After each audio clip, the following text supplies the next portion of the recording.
much for being here, Soren and Nassif. Thank you. We can now open it up to questions. So we can start in the back, and for those, when you raise your hand, I'll be passing a microphone around. So.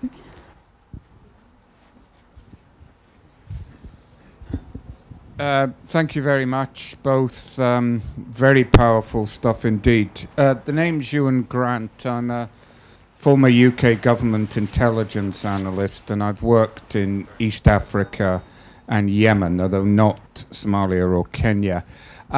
My question is, how are the vulnerable people in the Somali community generally, at least in Greater Copenhagen, being either supported or monitored, hard cop, soft cop? Because with the best will in the world, it isn't going to be easy for them in a country like Denmark, which is dark and cold in the winter, and culturally and socially, are they being properly monitored, and also are they getting support? I once worked in Yemen where a group in the hotel sitting next to us at the restaurant table were killed a few days later by a suicide bombing, and although I wasn't working to a UN security project, it was something else, it was noticeable that when we proposed a plan B and a plan C, because the situation was getting out of control, that wasn't in the UN script for the particular UN organization I was working for, and they weren't really able to handle it. It wasn't them. So clearly very serious challenges, yeah. Thank you. Maybe you can answer that better. Just to start.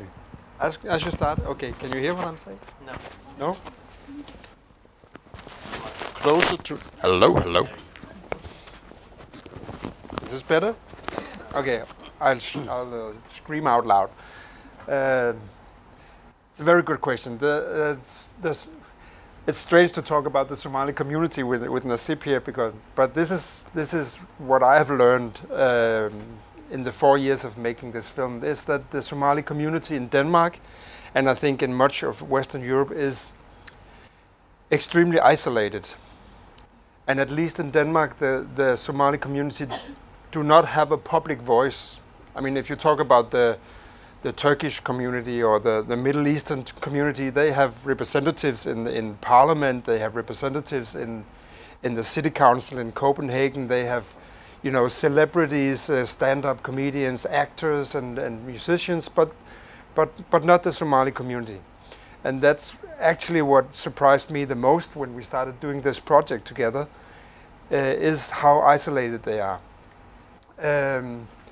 There is about 20,000 Somalis in Denmark, and if you ask about how monitored they are, I think they're very monitored by the Danish Secret Service, by the Danish intelligence community, but I think maybe it's part of the problem, that they are closely monitored, but they don't have a voice in public. And this means that these young men, these boys, when they grow up, they have nothing to identify with. They have their parents and their traditional view of how to live your life, and then they have the Danish society, other Danish youngsters who are more than willing to drink and to go out with girls and to take drugs and live this kind of life that the Danish youngsters do. But at the same time, they don't feel integrated in that environment, because when they go out, they can't go into nightclubs. When they seek for a job, they can't get a job. So they're not part of their parents' network or their parents' tradition, and they're not part of the Danish tradition. So they are really caught in this limbo, but at the same time they are under suspicion all the time. And one of the things when we did this film I think we were both very nervous that the Somali community would feel this as just another Somali bashing film, where the Somalis are always considered either pirates or terrorists or somehow criminals. And we were very anxious about this, and we showed the film to some activists from the Somali community, to for example, a group of mothers who are trying to work with their kids, and they were relieved that it was not a Somali bashing film. But this is just to tell you how vulnerable this community is, at least in Denmark. And there has been some recent studies by this big foundation. Now I forgot the name. In 7 big European cities, where they studied the Somali community, and the picture is the same: that they are unemployed, they don't own their own homes, they are undereducated, and this is a common factor among the Somali communities in these big European cities. So we're dealing with a group of people that feels isolated, and it's kind of banal that you know, the young men can be attracted to al-Shabaab because al-Shabaab can provide some kind of direction, some kind of meaning with their lives. Please. And if I take about from there, because I was grew up in Denmark, I come there when I was 12 years old. When I was application to make about just practice, because I want to make education businessman.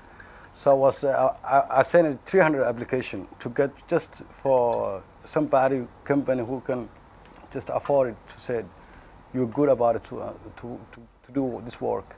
So it's very hard to be Somalian in there, and it's very hard to be black and Muslim same time. So It's double up. Yeah, double up. Yeah. So it's very sad situation we are. So there was a question here. Sorry, we want to get to as many questions as possible. I'm sorry to interrupt. Police analysts from a force with heavy community and today, and they weren't aware of these issues. Worrying. Very worrying. Oh, hi. Yeah, I like the bit where you know, it's sort of there's the al-Shabaab gave the youngsters purpose that they felt they'd lacked, and when they left the organisation, that purpose again had gone, and they're in the same situation as they were before. Yeah. And do you think it is anybody's responsibility to either find these people's purpose, and if so, how's it going to be done? I think it's a very complex issue, this, but I don't know how it has been here in the UK, but in Denmark at least, the public debate on radicalization has really exploded. It's a bad expression. Has really exploded these last few years while we were doing this film, because of the IS and Iraq, Syria situation, and a lot of Danish young men went there to fight, but the public debate has been focused on one thing, and that's punishment. How to punish them the harshest possible way, how to take away their passports, how to put them in jail, how to deport them and deport their families even. So the debate in Denmark has been very radicalized. And that's actually what when Nasib came with this idea and this project, that was what really interested me, is to try and point the finger at ourselves. I mean, I'm a part of the white majority in Denmark, and we are very good at pointing fingers at all the minorities, all the things that are wrong with the minorities. But we have this self-perception that we are angels in Denmark. I mean, we have this welfare system, we have free education, we have free healthcare, we have all kinds of welfare goods that you know, that should benefit everyone. So that's why we have sort of a veil in front of our eyes when it comes to look at our weak points. And one of our very weak points is integration, inclusion and including people in our very homogenic society. We haven't had immigrants before, only the last 40 years we have had immigrants in Denmark, and it's still, you have to correct me if I'm wrong, somehow it's still new, and somehow we haven't really started to look critically at ourselves as a society. And I think that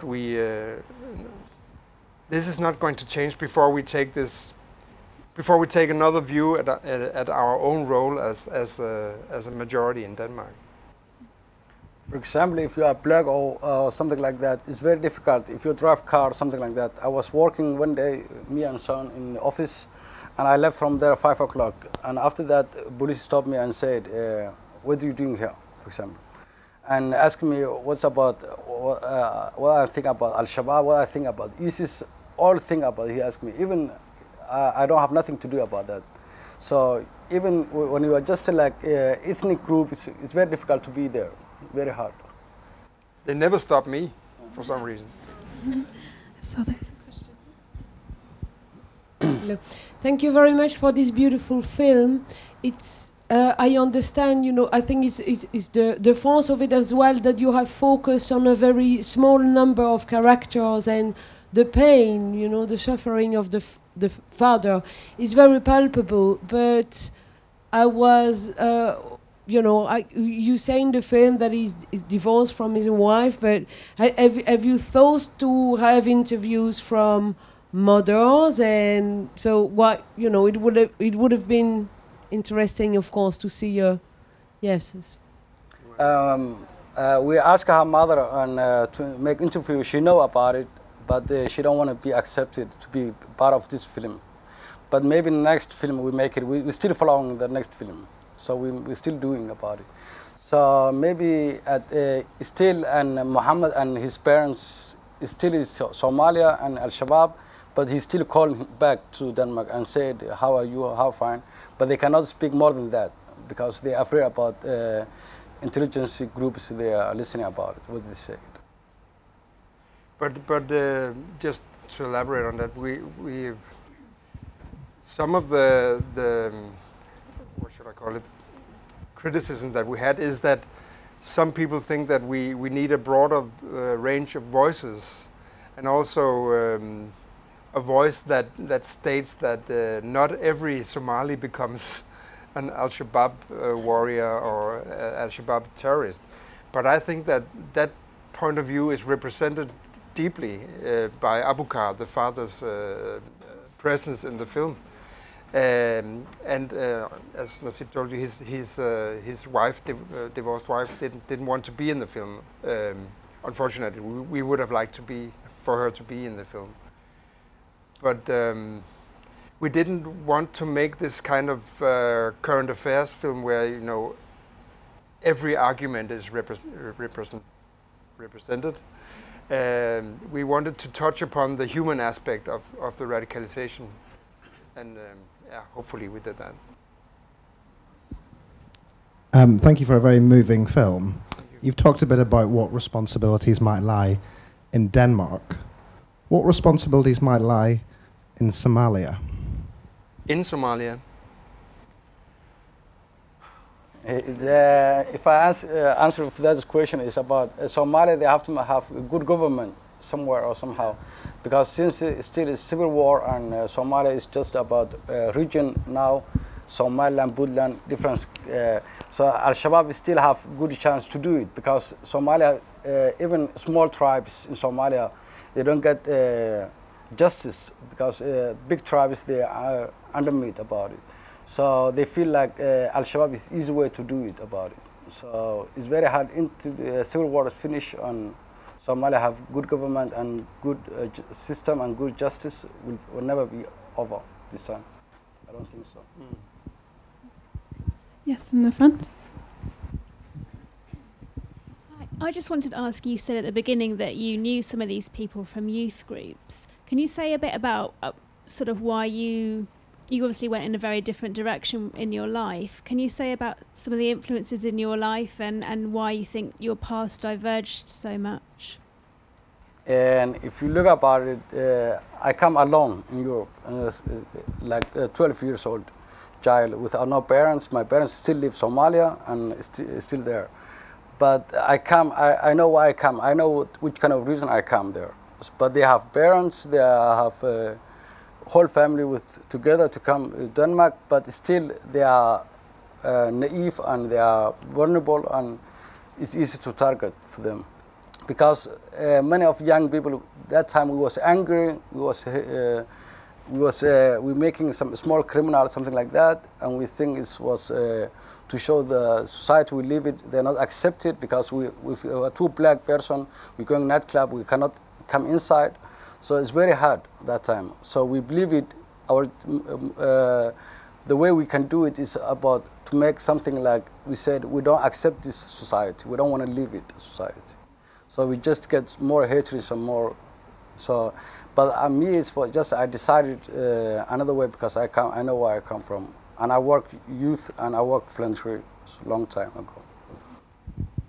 If I can quickly jump in with a question for you both. It's very astounding how much information is given both by Abukar and the individual who narrates a lot of the film, and I was curious to hear about the process of building relationships with them and the process of building trust with them, where they speak so openly about, on one hand, the narrator says that he's still involved with the police, and Abukar is obviously going through a situation that is very taxing and very difficult. So can you speak about that? Yeah. This film, we started about 2010. We started, that time was, the idea I got it was 4th of December 2009, because it was Abdi make suicide bomb in Somalia. I was saying, why these young people grow up with them, why they doing this suicide bomb? Why Abdi, I was a nice guy for me, he was kind, he was gentle, and I cannot believe it. We are just shocked, all Somali community. So it was just nobody talk about it, and nobody want to say nothing about it to each other. And I think about 2010, I say I want to find out what these young people do it. So the shadow man was I was organization youth group, and Abdi is my organization. I was a chairman in the organization youth group, and that's why I got access from there. But it took a long time. Yeah, 4.5 years. That's no time ISIS existed that time we started. Yes, right here. What's the one thing you want people to take away from this? Like, what's an action for people like us watching this? What's your objective for making the film? For me, at least, if you have to point at one thing that we would like people to take away, is that these young men are not aliens. They're not devils from another planet with horns in their forehead and wanting to do evil things to us. They're a product of our society. They together with Nasib, they were in our youth clubs, in our schools, in our suburbs, and they are part of our society. And if you follow the Danish debate, you should think that they came from another planet with just one purpose, and that would be to hurt us. So I think that if we can get people just to reflect a bit upon our own role as a society and how good/bad we are at including other people in our society. It may seem banal, and if you say things like this in Denmark, you are often called halal hippie because it's softish, and the rhetoric is very law and order and punishment, as I said before. So we took the risk of being called halal hippies and talk about inclusion instead of talking about tourist punishment. Yeah.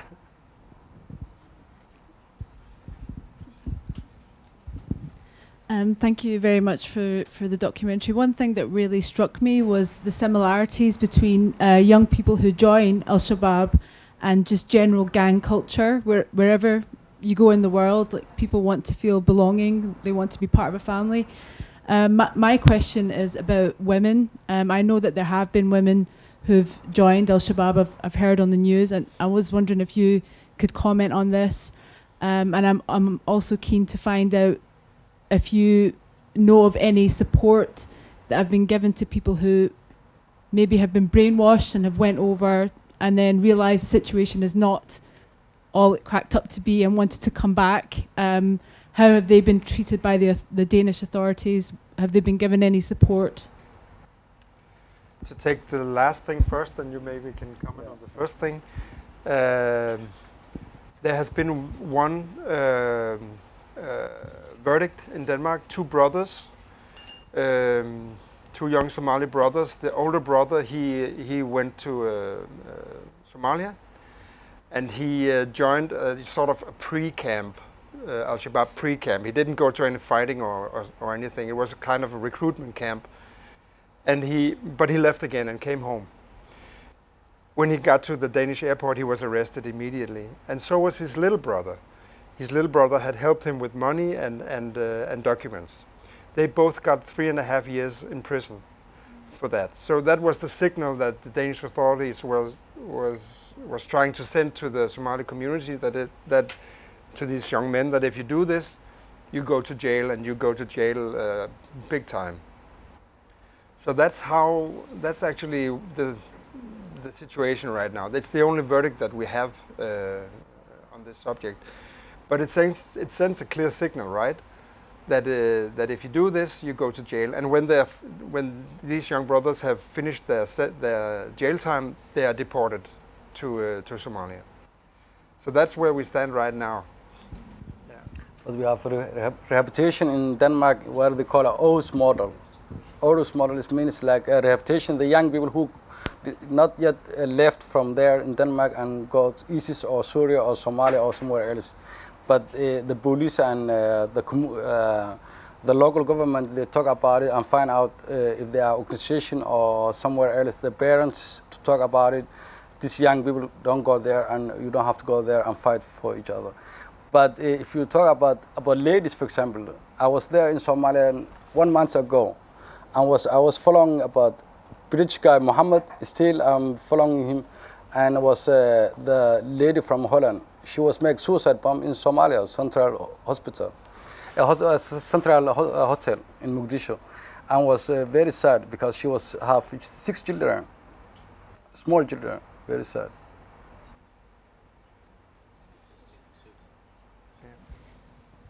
So there was a question in the front.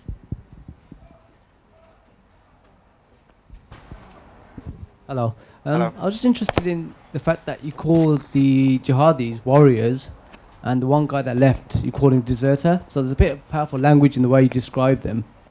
And also, what kind of numbers we're talking? Obviously, you said a few hundred from Europe are going, but why does al-Shabaab even care about Somalis in Europe?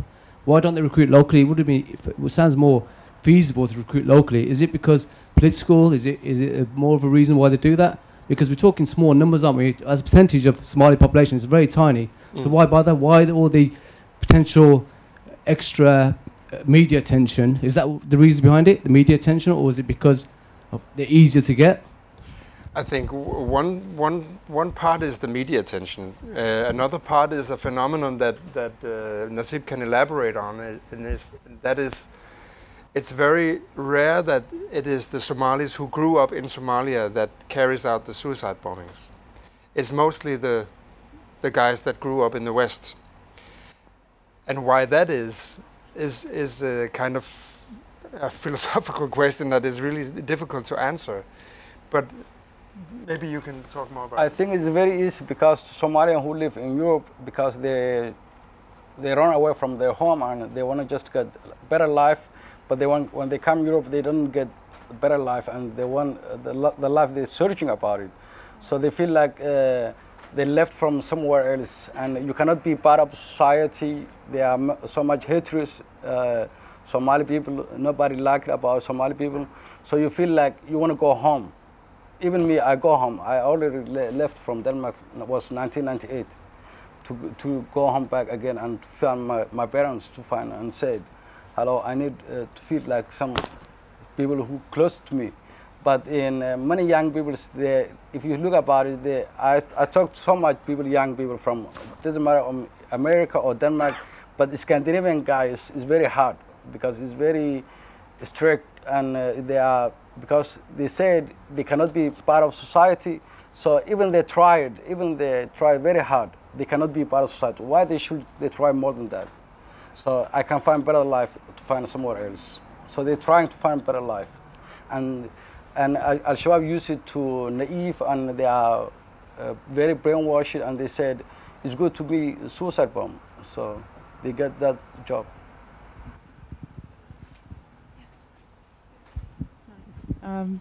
Thank you for the movie. It was quite interesting.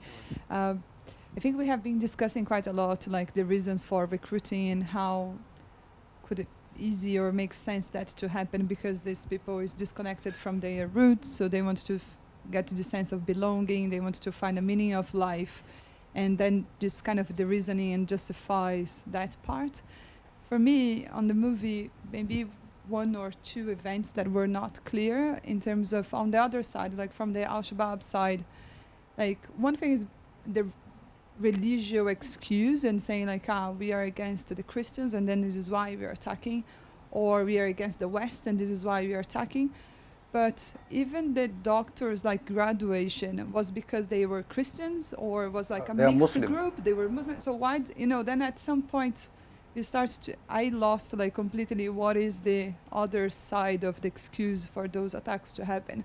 Until becoming like religious or against the West, you can try to understand the kind of thing, even though it's not justifiable. But internally, Somalia, if I talk about from there, and al-Shabaab is not starting from religion aspect, it's starting about tribe aspect, because small tribes, they don't have rights in Somalia. So the only way they can communicate each other and they fight back big tribes is about to make al-Shabaab. And al-Shabaab fight for small groups who are vulnerable, and they cannot fight their freedom, and they cannot fight their right and justice, and they fight for that in local Somalia. If you look at Somalia, you will get that idea.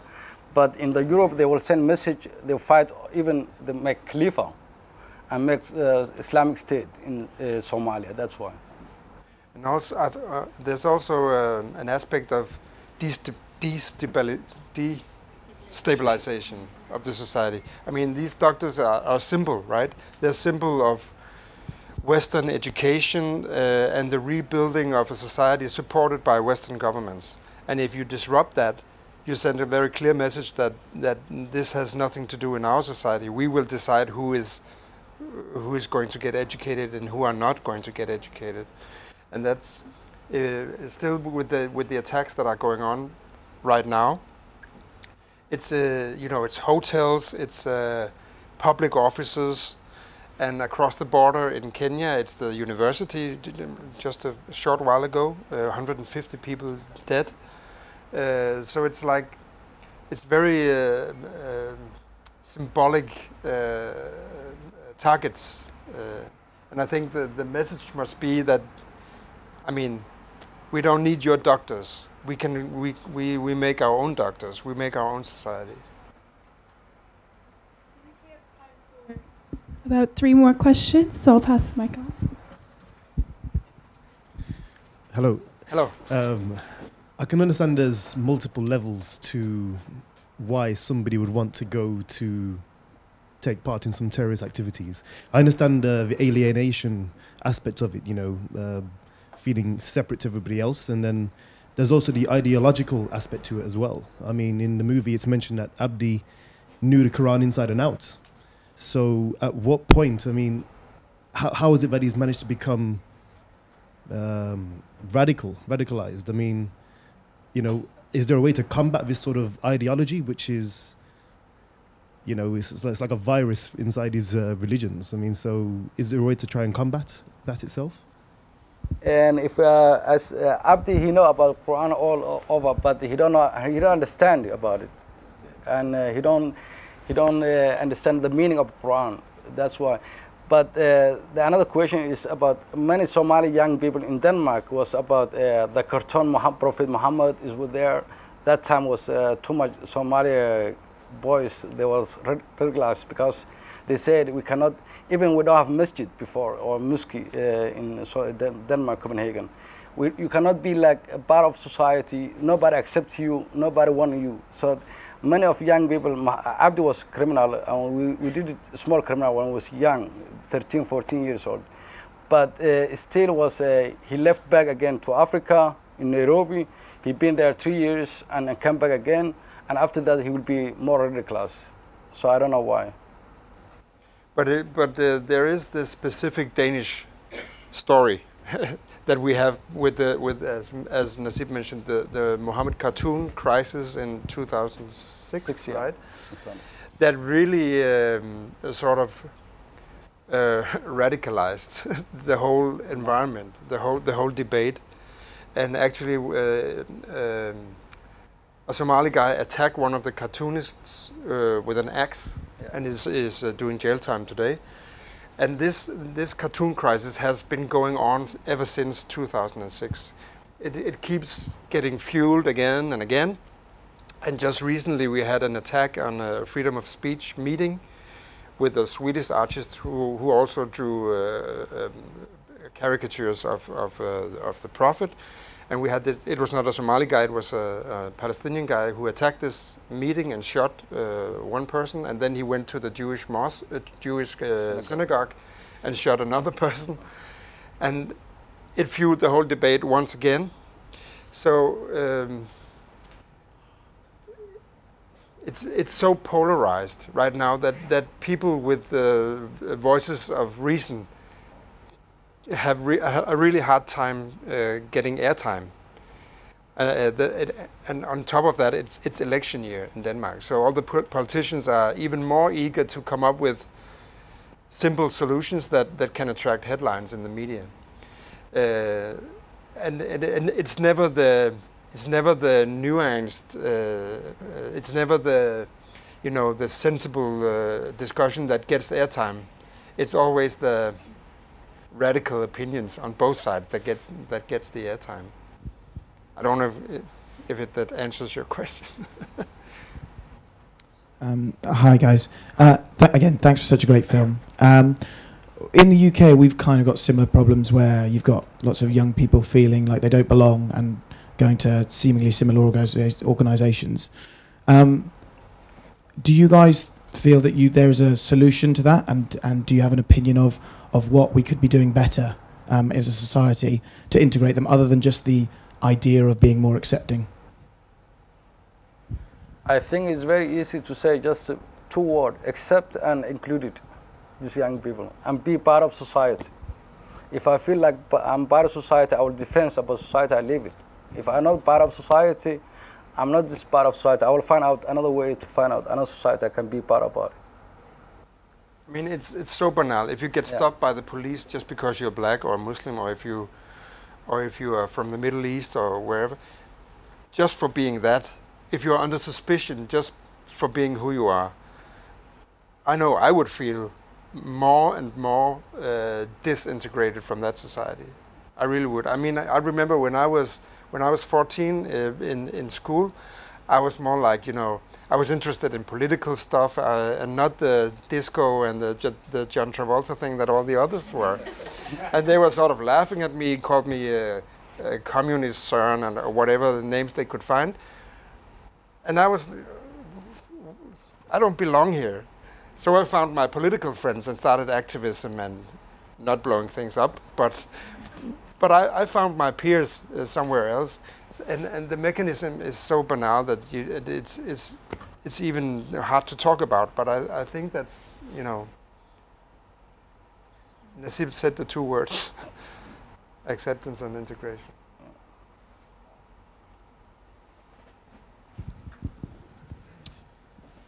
It's hard for me when I see the film. Actually, I hear 2 debates here. One is when you try to explain, blaming the society. Denmark is too cold, too dark, too secular. We are not trying hard enough. But then I listen to your subjects in the film, and I hear a slightly different story. I don't hear I tried too hard to get into university. I didn't get in because they refused me. I don't hear I tried to find a great job and I didn't get it. They refused me. I hear very strong concepts of death. Glorification of death.